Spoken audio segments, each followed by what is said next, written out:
Fierce fighting still continues in the besieged Ukrainian cities. Russian forces fired cruise missiles at Odessa on Saturday, bombarding a besieged steel mill in Mariupol.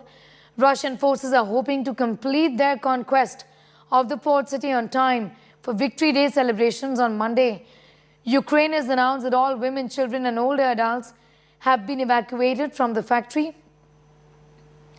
Ukraine's military flattened Russian positions on a Black Sea island that was captured in the war's first initial days and has become a symbol of resistance. Ukrainian leaders warned that attacks will only increase in the lead-up to Russia's Monday holiday, commemorating Nazi Germany's defeat 77 years ago. President Volodymyr Zelensky has urged people to heed two-way warnings.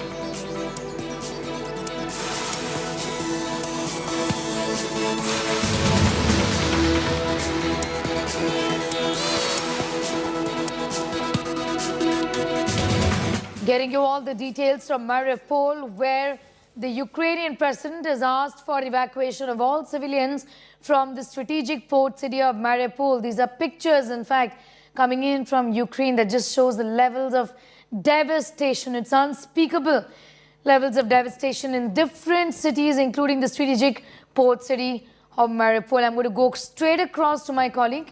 Abhishek Bhalla is with us from Kiev. Also, Geeta Mohan is going to be joining us in a bit from now. But first to you, Abhishek, as far as the strategic port city of Mariupol is concerned, do give us an idea of the relentless pursuit that has been undertaken by Russia. Geeta, of course, also is with us. Abhishek, that question to you first.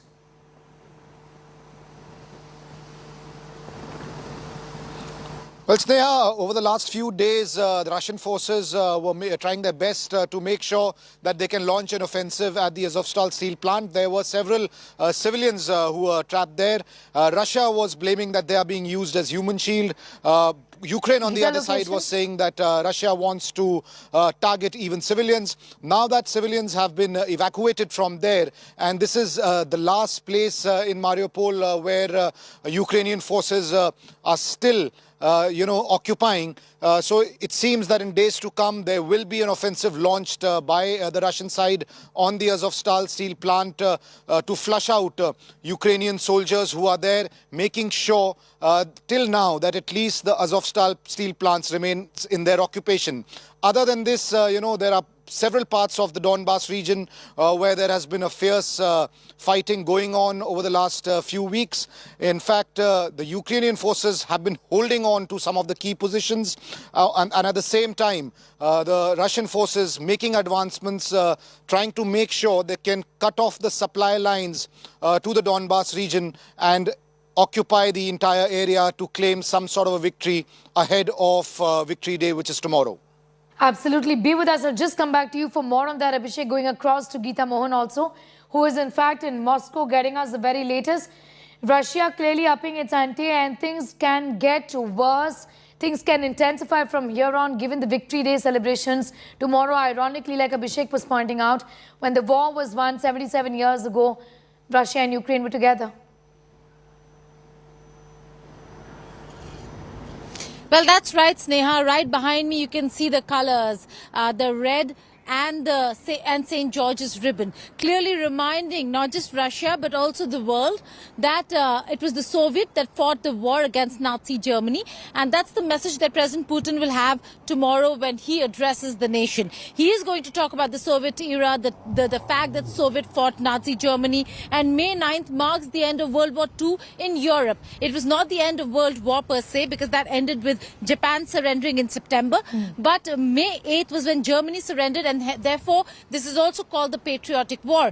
Tomorrow the entire lineup will have all the Soviet era armaments, the tanks, the historic the infantry that was part of the war. So there is going to be a lot of show in terms of and reminding Ukraine and the world of what the contribution of Soviet Union was at the time when the world was fighting the World War II.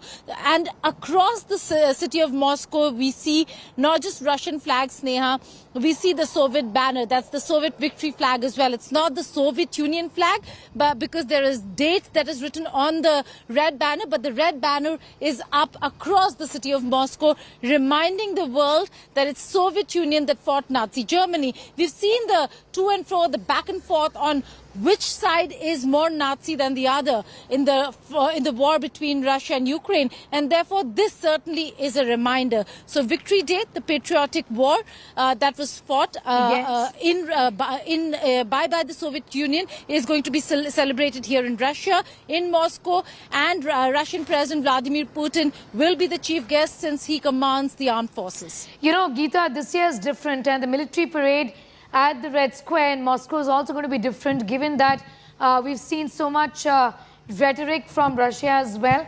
Fighter jets and bombers also have been roaring across Moscow. Tell us a little about that as well, and how this year is extremely different as far as Russia's rhetoric is concerned. Well, it is certainly very different, because this time around it is not just about Soviet Union's contribution and Russia as a superpower, or as an important country in the world, and Putin being an important leader. Sneha, we went all through the captured territories. Initially, in the initial weeks when we were traveling to these captured territories, there was the Russian flag flying high in territories outside of Donbass region, which is considered, according to Russia, also separate independent republics. There you have the DPR flags and Russian flags. But in the captured territories, there were only Russian flags.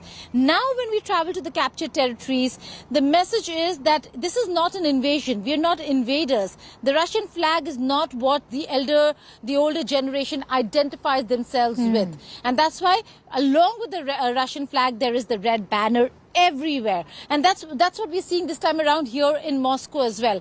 So there is reassertion of the fact that they all were one, that they were part of the erstwhile Soviet Union, and that they should not forget that, and that the fight is not between Russia and Ukraine, which is what most of the think tankers and the politicians here say. It is between the West and Russia. And that's why the red banner is up everywhere. So the messaging very clear over here.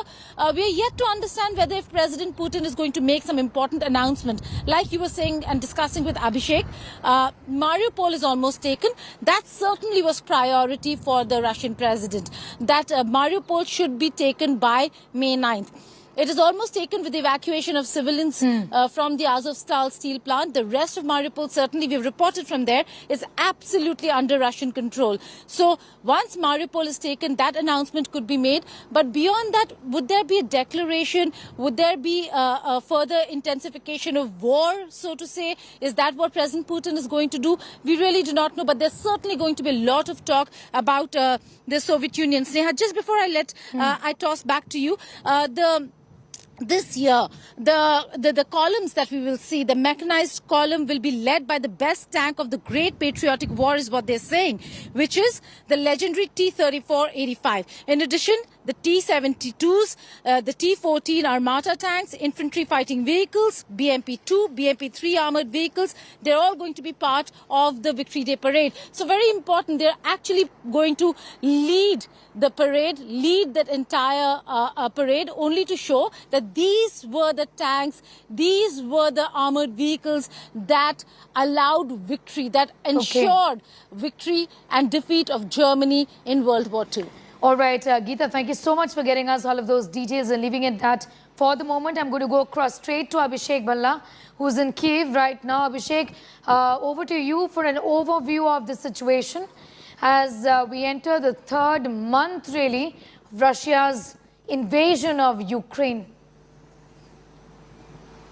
I mean, the situation is dynamically changing every day, but there is a big difference from what has been happening over the last couple of weeks to what the situation was, say, about 30-40 days back. You know, in the first leg of this war, Russia was hoping that they will reach up to Kyiv, and that's the reason why about 50 kilometers just outside of Kyiv in a town like Bucha or Irpin, there was a fierce battle fought. There was their entire armor movement, including tanks and armored personnel vehicles that were advancing towards the capital. And perhaps somewhere the idea was to reach Kyiv, enforce a surrender on Ukraine, and then decide the terms and conditions of what the future is going to be. But after all this, things have changed, because now, as far as Russia is concerned, it is focusing on the Donbas region. The Donbas region is also not completely in Russian control. There are parts of the Donbas region where where Ukrainian forces are holding on to their positions. The Russians are trying to encircle those positions, but there is a lot of mobilization because the supply lines, especially from the Kharkiv region, still continue. And that's the reason why Ukraine is still able to put up a resistance. So Russia wants not just to completely take control of Donbas, but it also wants a land corridor from the south of Ukraine to the Donbas region, ensuring free movement and mobilization and supply to them if they are in control of the entire Donbas region. But unfortunately for them, that still hasn't happened, and a clear indication that this battle is going to continue for very long. Donbas region remains crucial for Russia in their own scheme of things. Abhishek, like you pointed out, I'm thanking you also for the moment. Of course, we'll keep coming back to you and Geeta as is expected. The invasion is essentially, the attacks are only expected to intensify from here on. And staying with this, Russian forces have been attacking Odessa, fueling a great deal of speculation that they might want to take the strategic port on the Black Sea. Here's more.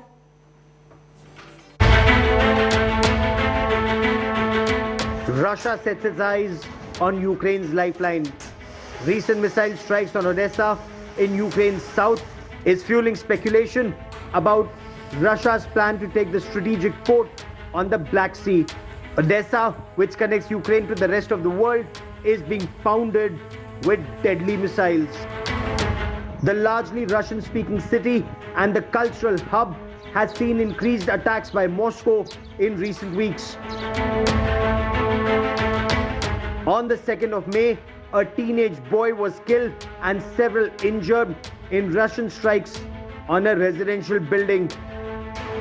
The war between the armies might be restricted to some battle zones, but residential areas across Ukraine continue to get pounded by Russian missiles. Yet another fresh attack in Odessa, the all-important port town in south of Ukraine, which is strategically very important for Russia as well as Ukraine. Ukrainian troops with their newly supplied military platforms have shifted tactics from defensive to offensive in the region. Ukrainian drones recently sank 2 Russian patrol boats near the Black Sea Snake Island, indicating that the war is far from over. The destruction of the Russian Slava-class cruiser and the flagship of the Russian Black Sea Fleet, Moskva, the 600-foot, 12,500-ton displacement, was a massive blow to the Russian Navy. Russian operations in the Black Sea are being considered extremely significant, and the Ukrainian forces have put in all their resources to defend the Black Sea. It is apprehended that amphibious attacks are likely to take place from the Russian side. There is a huge fleet of the Russian Navy in the Black Sea. There are about 24 warships, several submarines that are there in the Black Sea. With fierce fighting in cities along Ukraine's southern coast, the key city of Odessa is preparing its defenses to protect the port city from an amphibious attack. On the Russian side, Moscow is strengthening its naval presence to break Kyiv's morale and resistance. Can you give us a sense of what the situation has been in the south of Ukraine, especially the threat from the Russian side in the Black Sea, what kind of activities they have been up to? The situation is stable and is under control. However, the Russian Federation still keeps the ships in the Black Sea, which is of threat to Ukraine. And the risk of rocket missiles launch is very high right now. What kind of deployment do they have in the Black Sea? The situation right now is dynamic and it changes all the time. But currently, they have several warships which keep the cruise missile on board, as well as several submarines. Russians and Ukrainians fought together in the Second World War against the Nazi Germany. And this war memorial in Odessa is in memory of those who laid down their lives during the Second World War. And now this war memorial is even more significant as far as the Ukrainians are concerned.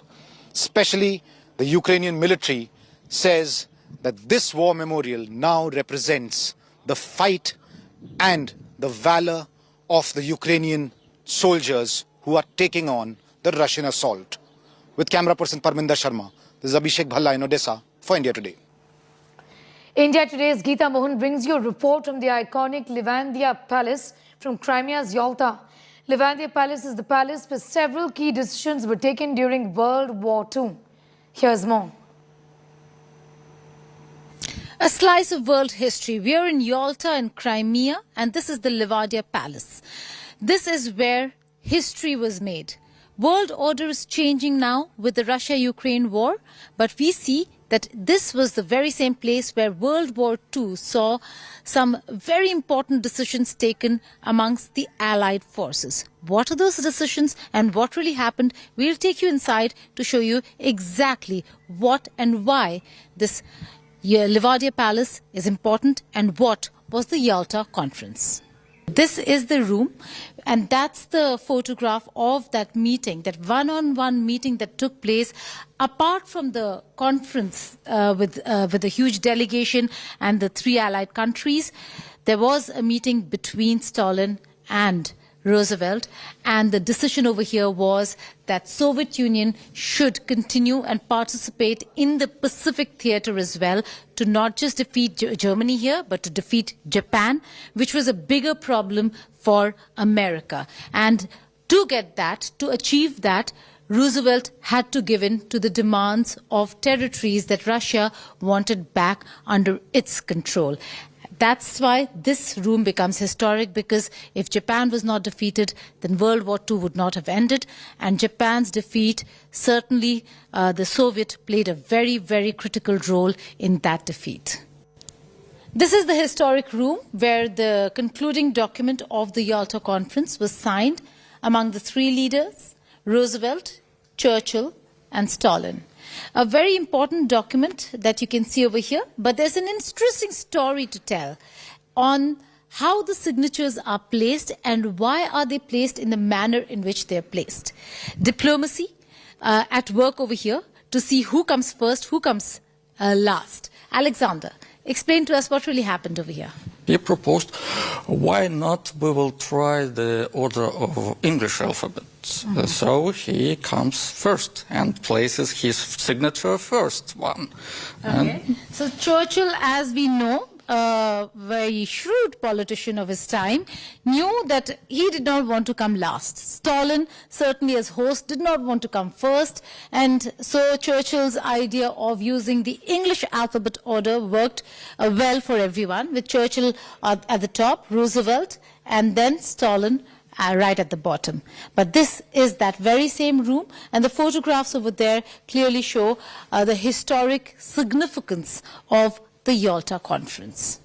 Where I stand today is where the world leaders, the three world leaders, stood and then sat. This fountain didn't exist then. There were three chairs, and the famous photograph that you see everywhere of the three leaders at the Yalta Conference is in this very same courtyard. They sat right here, trying to change how the world is going to look, ensuring that there is peace.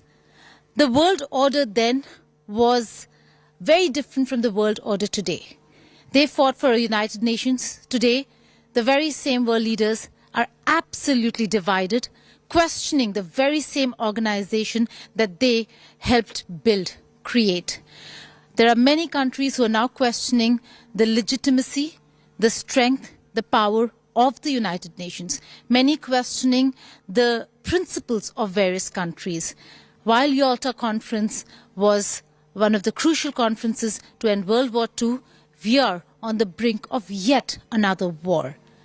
Can the world come together to bring about peace, is the question. With journalist Satya Rautre in Yalta, Geeta Mohan for India Today. US First President Jill Biden met Ukrainian refugee school children and their mothers in Romania as part of a tour of nations neighboring Ukraine and providing humanitarian assistance in dire times. Biden visited a Romanian public school hosting Ukrainian refugee students, accompanied by Romanian First Lady. They heard stories of heroism and survival from Ukrainian mothers who fled to Romania with their children following the Russian invasion of their country.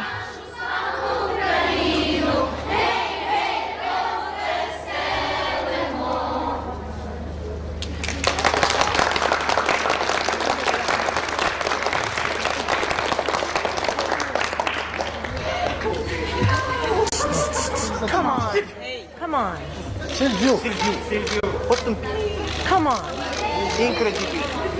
Where is Silvio? Get him out. Silvio. Come on.